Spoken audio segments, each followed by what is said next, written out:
ഇത് കുട്ടികളുടെ പരീക്ഷാകാലം.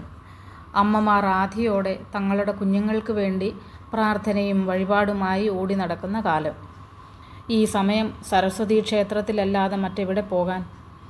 ദക്ഷിണ മൂകാംബി എന്നറിയപ്പെടുന്ന കോട്ടയം ജില്ലയിലെ പുതുപ്പള്ളിക്കടുത്തുള്ള നമ്മുടെ പനച്ചിക്കാട് ശ്രീ വിഷ്ണു സരസ്വതി ക്ഷേത്രം പ്രധാനമായും വിഷ്ണു ക്ഷേത്രമാണെങ്കിലും സരസ്വതി ദേവി അഭീഷ്ടവരദായിനിയായി ഭക്തരക്ഷാർത്ഥം കുടികൊള്ളുന്ന ക്ഷേത്രം.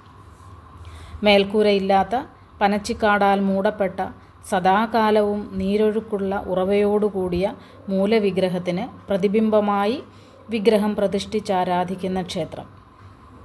ഈ ഉറവയിൽ നിന്നും വരുന്ന ജലമാണ് ദേവിക്ക് അഭിഷേകം ചെയ്യാൻ ഉപയോഗിക്കുന്നത്. മുഹൂർത്തം നോക്കാതെ എല്ലാ ദിവസവും എഴുത്തിനിരുത്താവുന്ന ക്ഷേത്രത്തിൽ പരീക്ഷാകാലമാവുമ്പോൾ എല്ലാവരും പേന പൂജിച്ചു വാങ്ങിക്കും അമ്മയുടെ അരികിൽ നിന്നും. നവരാത്രി കാലങ്ങളിൽ വളരെയധികം സജീവമാകുന്ന നവരാത്രി മണ്ഡപമുണ്ടിവിടെ. ഇവിടെ ക്ഷേത്രത്തിൽ വരുമ്പോൾ വിഷ്ണു ക്ഷേത്രത്തിൽ വേണം ആദ്യം തൊഴാൻ.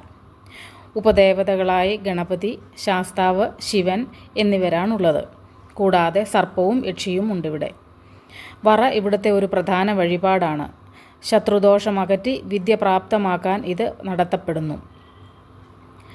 പൂജിച്ച സാരസ്വത കൃതം നെയ്യ് ഇവിടെ നിന്നും ലഭ്യമാണ്.